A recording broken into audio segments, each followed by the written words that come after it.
Alright, so this is question number 21 in chapter 7 of the textbook.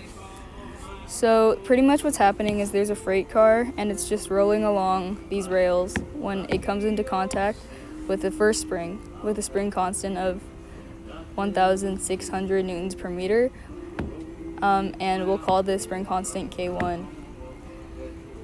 And then what happens is, in the process, it hits a second spring. The spring has a spring constant of 3,400 newtons per meter, and we'll call that K2. It then compresses the spring a distance of 0.2 meters, and we know this because it says that when the freight car hits the first spring, it only compresses it a displacement of 0.3 meters before it hits the second spring. And I drew all the forces on the freight car, even though it turned out that wasn't necessary in the end. So we need to know conservation of energy. So the energy in a system is the same all the time. So before the box hits the springs, we know that all the energy in the system is kinetic energy, right? And kinetic energy is 1/2 m velocity squared. And this velocity is going to be the initial velocity before it hits any springs.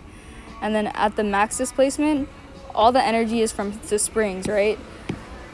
And remember that the energy of the spring is 1/2 kx squared, k being the displacement the object traveled with the force of the spring against it. So this is for the first spring and this is for the second spring. And like we talked about, the displacement for the first spring was 0.5 meters and the displacement for the second spring was 0.2 meters. So then I just plugged in all my values, including mass and stuff, and then now all I need to do is solve for the velocity, which is the initial velocity, and we get that the initial velocity was 0.9 meters per second.